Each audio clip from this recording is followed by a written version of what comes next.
नमस्कार। सफल कृषि सफल किसान समृद्ध कृषि हाम्रो अभियान कृषि किसान र विज्ञसँगै सवाल जवाफ गरिने फरक टेलिभिजन कार्यक्रम समृद्ध कृषिमा यहाँहरूलाई हार्दिक स्वागत छ। म हुँ असीम सापकोटा।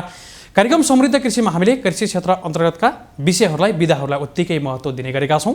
सँगसँगै यहाँहरूका समस्या जिज्ञासा गुनासा र अन्यलहरूलाई पनि सम्बन्धित विज्ञ र सम्बन्धित निकायबाट समाधान खोज्ने प्रयासमा चाहिँ हामी जुट्ने गर्दछौँ। आज पनि सोही अनुरूप नै यहाँहरूमा आएका छौँ। आज हामीले नेपालमा पशुपालनको व्यवस्थापनलाई चाहिँ अझै नाफामुखी अथवा कम लागतमा पनि प्रति उत्पादन बढाउने अथवा चाहिँ उत्पादनमुखी अथवा प्रतिफल बढाउने आधार खोज्ने क्रममा चाहिँ विभिन्न कुराहरू छन्। फार्म व्यवस्थापनका कुरा त रहन्छन् नै, सँगसँगै घाँसको पनि सही व्यवस्थापन गऱ्यौँ भने चाहिँ हामीले लागत कम र हाम्रो गुणस्तरीय उत्पादन पनि गर्न सकिन्छ। हामीले मासु प्रयोजन होस् या दुग्ध प्रयोजनको लागि किन नहोस्। र हामीले यसमा व्यवस्थापनमा केही कुराहरू छन्, केही घाँसका प्रजातिहरू छन् र यसलाई हामीले सँगसँगै घाँसलाई पनि व्यवस्थापन गरेर चाहिँ पशुपालन सुरुवात गरियो भने पक्कै पनि मनज्ञ आम्दानी गर्न सकिने र सहजीकरण पनि हुने कुरा पनि आउँछ। र हामीले यही नै विषयलाई प्रस्ट्याउनको लागि पनि आज हामीले लामो समयदेखि घाँसको व्यवस्थापनको क्षेत्रमा काम गर्दै आउनुभएका कृषि वनको क्षेत्रमा काम गर्दै आउनुभएका व्यक्तित्व अर्थात् रामप्रसाद गौतम हुनुहुन्छ। आज हामीले उहाँसँग यिनै विषयमा सवाल गर्दैछौँ। नेपाल कृषि वन बिउ बिजन केन्द्र जुन कोटेश्वरमा रहेको छ यसका समेत अध्यक्ष हुनुहुन्छ रामप्रसाद गौतम। आज हामी उहाँसँग यिनै विषयमा रहेर सवाल गर्दैछौँ। नमस्कार, यहाँलाई स्वागत छ। हजुर नमस्ते। आराम हुनुहुन्छ? एकदम ठिक छ। अहिलेको व्यस्तता केमा छ यहाँको? अहिले त मूलत अब हिउँदे घाँसहरूको लागि तयारी गर्ने बेला भयो। अब जुन तपाईँले पृष्ठभूमिमा उठाइसक्नु भएको छ होइन, यो चाहिँ पशुपालन व्यवसायलाई नै हामीले बढुवा दिनका निम्ति घाँस खेतीलाई घाँसमा आधारित हरियो घाँसमा आधारित पशुपालन गर्नका निम्ति के कामहरू गर्नुपर्छ र त्यो घाँसकाहरूको पनि मुख्य कुरा चाहिँ के हुन्छ भने बिउ नै हो। त्यो घाँसका बिउहरूलाई कसरी चाहिँ सङ्कलन गर्न सकिन्छ, कसरी प्रशोधन गर्ने र त्यसलाई कसरी प्याकेजिङ गर्ने, कसरी लेबलिङ गर्ने र कसरी हाम्रा आम किसान समक्ष नेपालभरि पुर्याउने भन्ने विषयमा नै हाम्रो चाहिँ लगभग अब सधैँभरि तल्लिनै यही विषयमा हुन्छ। हामीले किन अरू कुराले फुर्सद भयो भने पनि यी कुराहरूमा चाहिँ हामीलाई 24 घण्टा चिन्ताले सताइरहेको हुन्छ। किनभने यी विभिन्न प्रजातिको बिउहरू चाहिँ स्टोर गर्ने कुराहरूमा समस्या हुन्छ। त्यो स्टोर गर्ने कुरामा समस्या भएको हुनाले हामी चिन्तित भएनौँ भने हाम्रा किसान दाजुभाइहरू जसले पशुपालन गर्नुभएको छ होइन, जसले चाहिँ घाँस खेती गर्न चाहनुहुन्छ उहाँहरूका निम्ति हामीले गुणस्तरीय बिउहरू उपलब्ध गराउन सक्दैनौँ। त्यो कारणले पनि हामी चाहिँ बेफुर्सतिलो हुनुपर्ने कारण चाहिँ यो पनि हो। अब गौतम सर यहाँले भनिराख्नु भएको छ पहिला चाहिँ जस्तो घाँसको व्यवसाय खेती हुन्थेन र जुन रूपमा चाहिँ प्रकृतिले दिएका छन् सिजनेबल घाँसहरू र यो केही घाँस नहुने समयमा चाहिँ अरू व्यवस्थापन गरेर चाहिँ पशुपालन गरिन्थ्यो। तर त्यो अवस्था आज रहेन। अर्थात् व्यावसायिक रूपमा पशुपालन गर्नेहरूले घाँसको पनि व्यवस्थापन गर्ने खालको यो चाँजो बाँझो गर्ने अथवा घाँसलाई पनि व्यवस्थापन गर्ने घाँसको खोजी गर्ने खालको अवस्था चाहिँ अहिले देख्न पाइन्छ है। एकदम तपाईँले सही प्रश्न उठाउनु भयो असीम सर। तपाईँको के छ भने परम्परागत तरिकाबाट पशुपालन गर्ने भए परम्परागत नै हाम्रा घाँसहरू छन्, तिनै पर्याप्त छन्। नौले गन्धेदेखि कुटमिरा तितेपातीसम्म सबै भइहाले।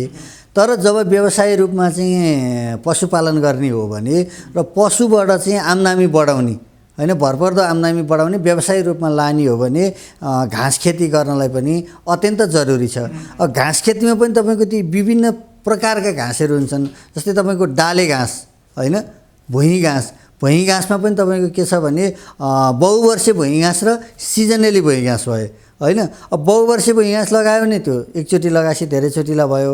सिजनली भुइँ घाँस भनेको चाहिँ सिजन अनुसारको लगाउने भुइँ घाँसहरू भयो। डाले घाँस भयो, भुइँ घाँस भयो। त्यसपछि अर्को चाहिँ स्लिपबाट प्रसारण गर्ने जुन अहिले बजारमा चाहिँ अथवा युट्युबमा सुपर नेपियर, स्मार्ट नेपियर भनेर जुन हल्लामा आएका छन् ती नेपियरका विभिन्न जातहरू छन् होइन। त्यो चाहिँ NB21 देखि नेपालमा भित्रिएको चाहिँ नेपियरका जातहरू, ती धेरैवटा जातहरू छन्। ती चाहिँ ठाउँ अनुसारको लगाउन सकिन्छ। यी जातका घाँसहरूलाई चाहिँ व्यावसायिक रूपमा लगाउनु पर्यो र त्यो चारैवटा अहिले मैले जुन भने यी घाँसहरू, त्यो घाँसहरू चाहिँ कोसे अकोसे का हिसाबले मिसाएर खुवाउनु पर्यो। जो किसान दाजुभाइहरूले पशुपालन गर्नुहुन्छ, व्यवसाय रूपमा पशुपालन गर्नुहुन्छ भने त्यो घाँसलाई पनि मिश्रित रूपमा खुवाउनु पर्यो। अब हाम्रा लोकल घाँसहरूलाई मिसाउनु पर्दैन, यो चाहिँ किन मिसाउनु पर्छ भन्ने कुरा आउन सक्छ। लोकल चाहिँ परम्परागत रूपमा पशुपालन, परम्परागत रूपमा घाँस भएको हुनाले त्यो आफै प्रकृतिले नै मिसिएर आएको हुन्छ। हामीले गर्ने खेती गर्ने घाँसमा चाहिँ हामीले मिश्रित रूपमा गर्नुपर्छ, कोसे र अकोसे, किनभने सबै प्रकारका प्रोटिनहरू, सबै प्रकारका न्युट्रिसनहरू चाहिँ पशुहरूका लागि आवश्यकता पर्छ। हामीले एउटा मात्रै न्युट्रिसन, एउटा मात्रै प्रोटिन चाहिँ दियौँ भने हाम्रा पशुवस्तुहरूले छेर्छन्, जसले गर्दा दुध उत्पादन र मासु उत्पादनमा चाहिँ हाम्रो वृद्धि हुनुपर्ने ठाउँमा कमी हुन्छ। अहिलेको अवस्था यो छ असीमजी, जुन तपाईँले ब्याकग्राउन्डमा नि उठाउनु भएको छ। व्यवसाय रूपमा पशुपालन गरेर दुध र मासुमा आत्मनिर्भर गर्ने हो भने नेपालमा जरुरी रूपमा चाहिँ घाँस खेती गर्न एकदम आवश्यक छ। हामीले त लगभग तपाईँको 28-29 वर्ष अगाडिदेखि चाहिँ घाँसका कुरा उठाउँदै आएका हौँ। अहिले साँच्चै कुरा गर्ने हो भने हाम्रो देशमा, हाम्रो नेपालमा हामीलाई चिन्दैन, राज्यले कृषि वनलाई चिन्दैन। मलाई चिन्दैन भन्न खोजेको होइन, कृषि वन भनेर चिन्दैन। जुन कुरा हामीले चाहिँ 20-25 वर्षदेखि उठाउँदै आयौँ, कृषि वनका कुराहरू गर्दै आयौँ, घाँस खेतीका कुराहरू गर्दै आयौँ होइन। यता कता भेटनेरीले अलिअलि चाहिँ जिल्ला पशु सेवा कार्यालयले अथवा चाहिँ पशु सेवा कार्यालयहरूले अलिअलि चाहिँ घाँसका कुराहरू उठाए पनि हाम्रो जसरी कसैले पनि घाँसको कुराहरू उठाएनन्। अहिले चाहिँ कुरा गर्नुहुन्छ भने हामीसँग आयातित र नेपालका स्थानीय प्रजातिहरू गरेर लगभग 160-62 भन्दा बढी प्रजातिहरूलाई चाहिँ हामीले अहिले बिउको रूपमा सङ्ग्रह पनि गरेका छौँ। कुन घाँस चाहिँ खुवाउँदाखेरि किसान दाजुभाइहरूलाई फाइदा हुन्छ, कुन घाँसमा चाहिँ कम लागत हुन्छ, जसरी हुन्छ लागत घटाउनुपर्छ। पशुपालन गर्ने किसानहरूले व्यवसायलाई चाहिँ लागत घटाउने र उत्पादन बढाउने काम चाहिँ कुन घाँसबाट हुन्छ, कुन प्रक्रियाबाट हुन्छ भनेर हामीले धेरै यसका चरणहरूलाई पार गर्दै आएका छौँ होइन। अब पछिल्लो चरणमा चाहिँ नेपाल सरकारले पनि यो कृषि वनका कुराहरू यता कतै गर्न सुरु गर्न थालेको हामीले पाएका छौँ होइन। यता कतै कृषि वन भने चाहिँ यो चाहिँ किसानहरूको लागि आवश्यकै रहेछ भन्ने कुराहरू गर्न यता कता गर्न थालेको हुनाले हाम्रो जहिले पनि यो चाहिँ अभियानकै रूपमा कृषि वनलाई हामीले अगाडि बढाइरहेका छौँ। र कृषि वनभित्र पनि हामीले विशेष गरेर जोड दिएको चाहिँ, र तपाईँले पनि बारम्बार उठाइरहनु भएको कुरा चाहिँ के छ भने घाँस खेती नै हो। तपाईँको पहिलो घाँस भयो भने बल्ल हाम्रो चाहिँ दोस्रो घाँस हुन्छ। हामीसँग घाँस भएन भने हाम्रो मुखमा घाँस पनि हुँदैन। यो कुरालाई एकदम सत्य गर्दै हामीले 12 महिना 12 मास हरियो घाँस भन्ने कुरालाई अगाडि चाहिँ यसरी बढाइरहेका छौँ सर। अब भनेपछि जस्तो व्यावसायिक रूपमा पशुपालन गर्दै गर्दा घाँसमा आधारित पशुहरूको लागि घाँस नै पहिलो उत्पादनको कसी अर्थात् लागत कम गर्ने र उत्पादन पनि वृद्धि गर्ने आधार चाहिँ देखियो है घाँस चाहिँ। एकदम हो। तपाईँ दाना किनेर पशुलाई खुवाउनुहुन्छ र दाना खुवाएर चाहिँ तपाईँ पाल्नुहुन्छ भने तपाईँ हिसाब गर्न सक्नुहुन्छ तपाईँले पालेको पशुले जति तपाईलाई फाइदा दिनुपर्ने हो, आम किसानलाई फाइदा दिनुपर्ने हो, त्यो दिँदैन। अहिले पछिल्लो चरणमा बाख्रा पालन गर्ने साथीहरूले धेरैले यो कुराहरूलाई प्र्याक्टिस गर्नुभएको छ होइन। फलस्वरूप म आफू पनि बाख्रा पालन गर्ने किसान हो र मैले पनि यो कुराहरूलाई चाहिँ मध्यनजर गर्दाखेरि हामीले दाना अरू कुनै चिज सुक्खा पदार्थ अरू जे चिज खुवाएर भन्दा पनि घाँसबाट नै हामीलाई चाहिँ पशुपालन व्यवसायलाई फाइदा हुन्छ होइन। यो चाहिँ प्रगतिको बाटो नै छ भन्ने कुरा चाहिँ यसले प्रष्ट भइसकेको छ र हामीभन्दा धेरै विज्ञहरूले पनि त्यो कुरा प्रष्ट गर्नुभएको छ। र हाम्रा जस्ता मुलुकभन्दा बाहिरी देशहरूको पनि हामीले अध्ययन गर्दा हेर्दाखेरि चाहिँ यो हरियो घाँसबाट मात्रै लागत घटाउन सकिन्छ भन्ने कुराहरू चाहिँ प्रष्ट भइसकेको छ। यो 2.5 दशकभन्दा बढीको समय चाहिँ घाँस क्षेत्रमै बिताउनु भएको छ। यसको प्रवर्धन प्रचार प्रसारमै लाग्नु भएको छ। यो लामो समय हो नि है। एकदम। मैले ट्वाक्कै भन्नुपर्दाखेरि असीम सर 2049 साल पुस 1 गते 30 वर्ष करिब हुन लाग्यो। सिन्धुपाल्चोक जिल्लाको हालको इन्द्रावती गाउँपालिका त्यति बेलाको चाहिँ बाँडेगाउँ गाविस वडा नम्बर 8 हो। त्यहाँ चाहिँ 22 घर दलितहरूमा चाहिँ सूर्यकोट डालेघाँस विकास समिति भन्ने गठन गरेर मैले त्यहाँबाट सुरुवात गरेको यात्रा हो। अब अहिले 78 सालसम्म यहाँसम्म आइसकेँ होइन। मैले हरेक ठाउँमा कुरा गर्दाखेरि मलाई घाँसकै कुरा गर्दा त्यसलाई स्मरणीय कुराहरू झल्किँदाखेरि मलाई त्यो सूर्यकोट डालेघाँस विकास समितिको चाहिँ सबै झल्कोहरू आउँछ र त्यो घाँस विकास समितिमा त्यो चाहिँ हाम्रो दलित समुदाय भनेको सार्की समुदायहरू थियो। त्यो उनीहरूले लगाएको घाँस हेर्नका निम्ति तत्कालीन त्यतिखेर चलेका प्रोजेक्टहरूले चाहिँ सामुदायिक वन उपभोक्ता महासङ्घका मान्छेहरू नि त्यहाँ भ्रमण आएर त्यहाँ हेरेर त्यहाँ मङ्गललाल सार्की र चाहिँ तपाईँको हर्कबहादुर सार्कीसँग चाहिँ कुराकानी गरेको कुराहरू जहिले पनि यादमा आइरहन्छ, जल सम्झिन्छ। र मैले प्रायः यो इन्टरभ्यूहरूमा घाँसका कुरा हुँदाखेरि यो कुरा सम्झना आउँदो रहेछ र भन्ने पनि गरेको छु। त्योभन्दा पछाडि जस्तो 30 वर्ष करिब भइसकेको छ, जस्तो 60को समयमा घाँसको अवस्था अलिकति माहौल बनेको थियो, त्यो बेला अलिक बढी चाहिँ थिएन। हुन थाल्यो। 60को अवस्थामा घाँसको माहौल बनेको थिएन। घाँसको माहौल बन्न सुरु गरेको चाहिँ 70-71 भन्दा पछाडि हो। 65 पछाडि अलि बढी खोजी 65 पछाडि अलिअलि सुरुवात चाहिँ भयो होइन। तपाईँको हामीले लगभग 52 देखि 60 सम्म चाहिँ उयो वर्षमा 2-5 किलो बिउ वितरण गर्ने हो होइन। त्यो पनि कसलाई भन्नुहोस् न, त्यो पनि एनजिओलाई आइएनजिओलाई हो, किसानहरूलाई चाहिँ बिउ किन्नु हुन्न थियो त्यतिखेर। यो चाहिँ 60 भन्दा पहिला। जब 60-61 भन्दा पछाडि भएपछि चाहिँ अलि हल्लाखल्ला चल्न थाल्यो। हल्ला चल्न थालेपछि अनि जिल्ला पशु सेवा कार्यालय मातहतका भेटनेरी कार्यालयहरूले र त्यो तत्कालीन गाउँ विकास समितिका केही वडाहरूमा र एनजिओ आइएनजिओहरूले चाहिँ अलिअलि घाँसको बिउहरू खोज्न थाले। यो चाहिँ डाले घाँसको प्रबन्धन गर्ने, घाँसको प्रवर्धन गर्ने भन्ने कुरा प्रोजेक्ट ल्याएर चाहिँ त्यो हिसाबले कुराहरू गर्न थाले। लगभग तपाईँको 67-68बाट चाहिँ यता कतै चाहिँ तपाईँको बाख्रा पालन गर्न सुरुवात गरे है। 1-2जना किसानहरूले सुरुवात गर्न थालेपछि मसँग बसेर छलफल गरेर कसरी हामीले बाख्रा पाल्यौँ भने लागत घटाउन सकिन्छ, बाख्राको घाँसलाई चाहिँ कसरी कम गर्न सकिन्छ, के घाँस बाख्राले खान्छ भनेर मैले ठ्याक्कै नामै भन्न मन लाग्यो। यति बेला चाहिँ हाम्रो चाहिँ बागमती बाख्रा फार्मका नवराज आचार्यजीले चाहिँ मसँग छलफल गर्नुभयो। अनि मैले भने उमेरले तपाईँ दाइ हुनुहुन्छ होला दाइ, घाँसमा चाहिँ यो गर्न सकिन्छ, यसरी गरौँ भनेर उहाँसँग कुराकानी गरेँ। अनि मलाई पनि के थियो भने अब चाहिँ आम किसानहरूको चासो यसरी बढ्दैछ, यो चाहिँ कुन रूपमा जान्छ भन्ने मलाई पनि लागिरहेको थियो। त्यो हिसाबले उहाँसँग छलफल गरेपछि त्यसभन्दा पछाडिका दिनहरूमा चाहिँ क्रमशः घाँसको चाहिँ बिस्तार हुँदै आएर अब अहिले त चाहिँ तपाईँको झोलामा व्यापार गर्नेहरू, अनि त्यसपछि युट्युबमा व्यापार गर्नेहरू, फेसबुकमा व्यापार गर्नेहरू धेरै निस्किसकेका छन् होइन। अब त्यो मैले चाहिँ त्यो धेरैजना साथीहरूले व्यापार गरिरहँदाखेरि मैले चाहिँ मेरो सफलता हो भनेर एकदम खुसी गरेको छु कि खुसी मानेको छु होइन। अब केही साथीहरूले चाहिँ अब यो तपाईँ यता कता देखियो पनि बिल चाहिँ तपाईँको सामाजिक मिडियामा हाल्ने होइन, फलानाले यति लियो भनेर लाउने, आक्षेप लाउने होइन, त्यो के गर्ने या गर्ने, त्यो जुवारी खेल्ने होइन, विभिन्न खालका कुराहरू आउन थालेपछि के ढुक्क भयो भने हामीले उठाएको कुरा सही रहेछ होइन। कृषि वनभित्रको चाहिँ घाँस खेतीलाई चाहिँ प्रवर्धन गर्ने कुराहरू चाहिँ सही रहेछ। यो प्रवर्धन गर्ने कुराहरूले गर्दाखेरि अहिले आम नेपाली दाजुभाइहरूले जो युवा शक्तिहरूले चाहिँ यो बाख्रा पालन पशुपालन व्यवसायमा हात हालेर घाँस खेतीमा लाग्नु भएको छ, त्यो कुराहरू हामीले यहाँ देख्न पाइयो भन्न पाइयो। अब अहिले चाहिँ तपाईँको पशुपालन सम्बन्धी अनलाइन ट्रेनिङहरू भइरहेछन् होइन। तिनले पनि के देखिन्छ भने अनलाइन ट्रेनिङ गर्ने ठाउँमा पनि घाँसका कुराहरू त आउनु पऱ्यो, त्यहाँ आउँछन्। अनि घाँसको कुरा आउँदाखेरि कृषि वन अथवा रामप्रसाद गौतम कहाँ पाइन्छ त यो भनेपछि यहाँ पाइन्छ, नभए त्यहाँ रामप्रसाद कहाँ गएपछि चाहिँ पाइन्छ भन्ने कुराहरू चाहिँ यस्तो आउँदाखेरि अहिले पछिल्लो चरणमा तपाईँले 30 वर्ष भयो है भनेर भनिरहँदा त्यो चाहिँ एउटा आत्मसन्तुष्टि गर्ने एउटा मैले भाव व्यक्त गरेँ होइन। तपाईँको टेलिभिजन मार्फत मैले धेरैलाई यो कुरा सिकाउनुपर्छ भन्ने लाग्छ।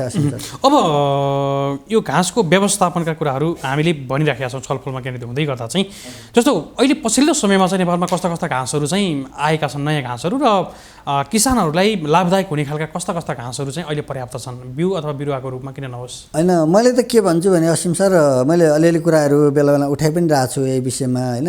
तपाईँको यो आयातित घाँस भनेर चाहिँ झप्पै किसान दाजुभाइहरूलाई मेरो आग्रह पनि हो, अनुरोध पनि हो। झप्पै चाहिँ फेसबुकमा हेरेको भरमा चाहिँ यो आयो त्यो आयो भनेर अब ट्याक्कै हामीले भनिरहँदाखेरि, जस्तै तपाईँको स्मार्ट भन्यो, मान्छे स्मार्टमा फलाल्यो होइन।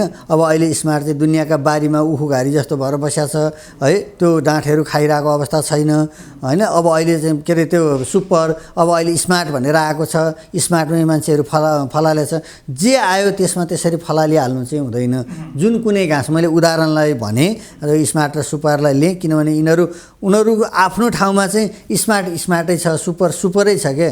तर त्यो भित्र के चिजहरू चाहिन्छ भन्ने कुरा त किसानलाई थाहा छैन त्यो कुरा जसले चाहिँ त्यो गरे हो ऊ त व्यापारको रूपमा भित्र्याएको छ, व्यापार गरेको छ, किसानलाई भनेको छैन तपाईँको सुपर नेपियर कत्रो भएपछि काट्ने, कति दिनमा काट्ने, कसरी काट्ने यो भनेर भन्नु पर्ने ठाउँमा यो कति अल्को बनाउने, मैले किनेर लिएर आएको ठाउँको डाक्ला भन्दा चाहिँ तपाईँको मेरो बारीमा चाहिँ अल्को डाक्ला बनाउने भन्ने त्यो प्रतिस्पर्धाले गएको हुनाले अहिले चाहिँ अब मान्छेले खासै सुपर लाउन छोडेको अवस्था बुझिएको छ। किनभने गत वर्षको तुलनालाई यो वर्ष तुलना गर्दाखेरि त्यस्तै अहिले स्मार्टहरू निस्किएको छ होइन।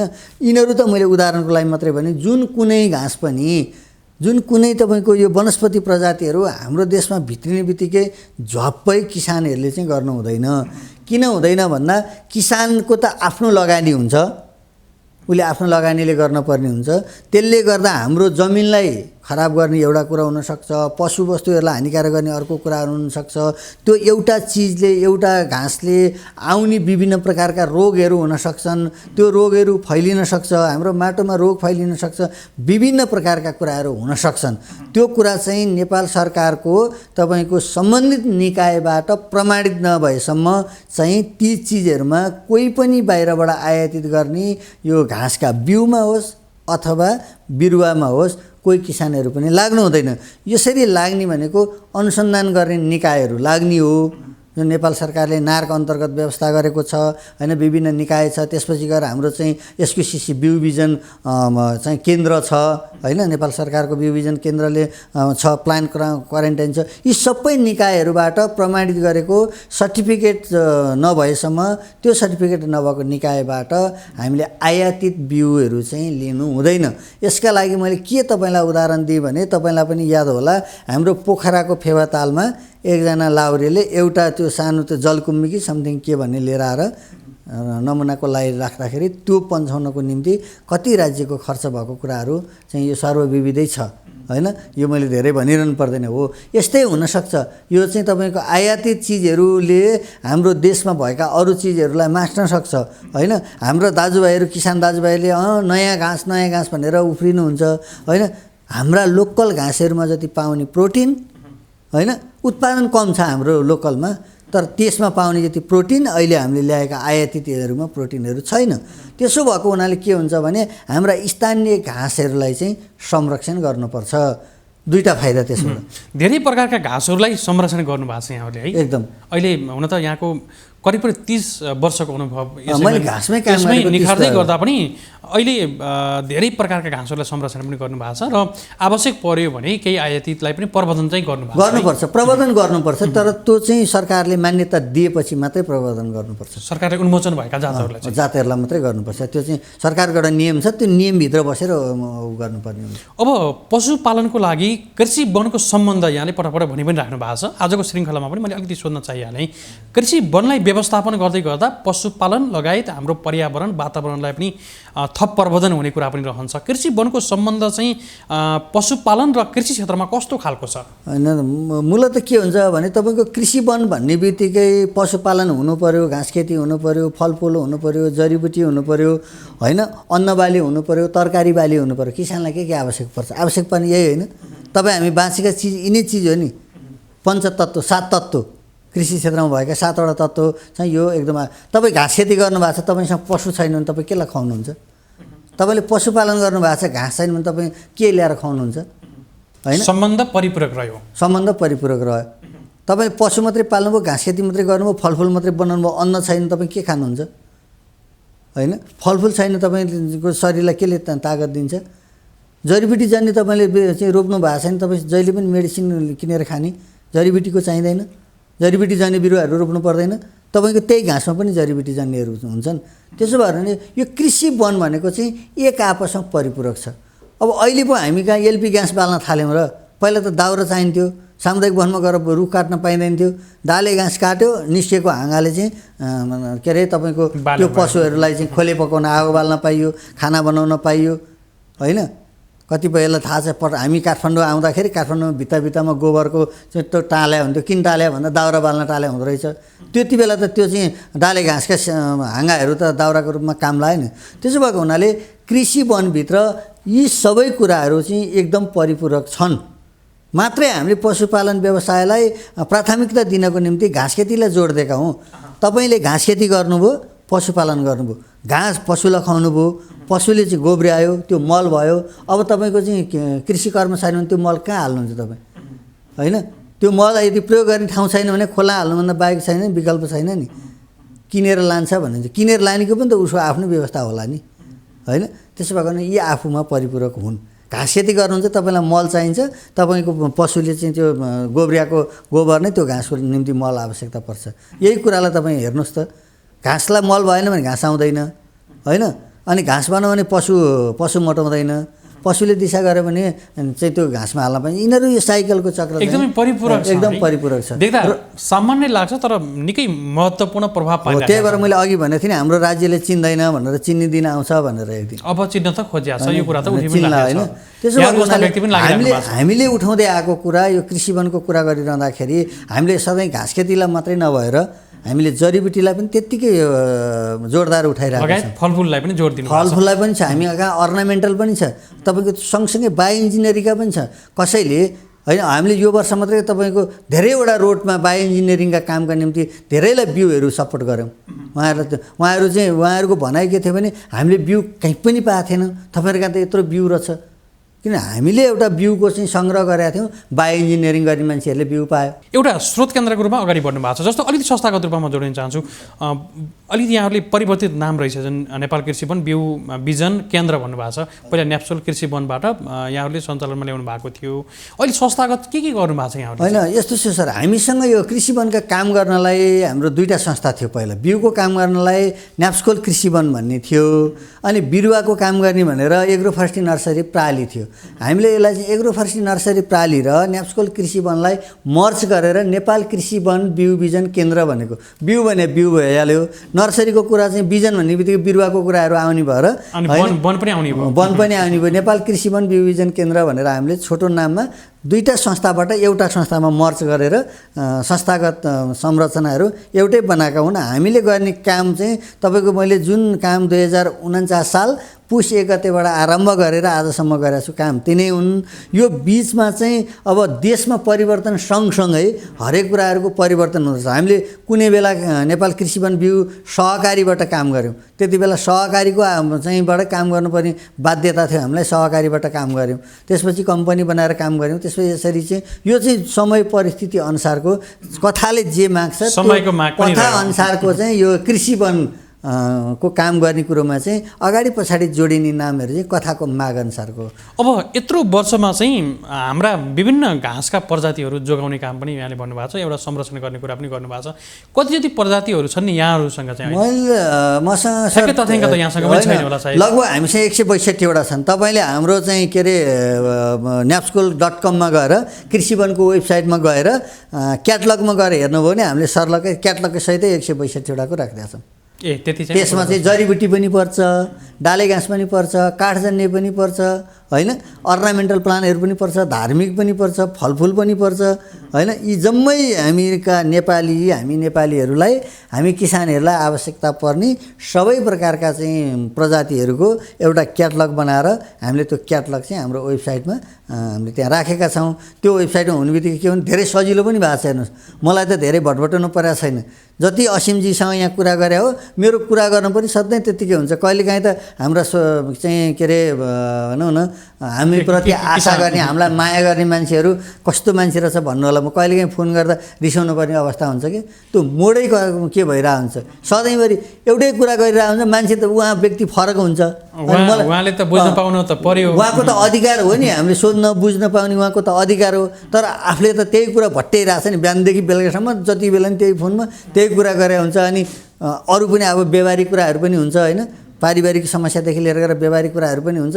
त्यसले गर्दाखेरि चाहिँ अब कहिलेकाहीँ रनक्क रिसाइँदो रहेछ। त्यो रिसाउँदाखेरि चाहिँ हाम्रो जुन चाहिँ जो सेवाग्राहीहरू हुनुहुन्छ, जसले आशा गर्नुभएको छ, जसको लागि मैले सबैको लागि बराबर समय दिनुपर्ने, उहाँहरू चाहिँ चित्त दुखाउनुहुन्छ। आफ्नो कारणले, मेरो कारणले गर्दा कतिपय चाहिँ हाम्रो सेवाग्राहीहरू चित्त दुखाउनु भएको छ। किन, उहाँको त स्वाभाविकै हो नि, होइन र?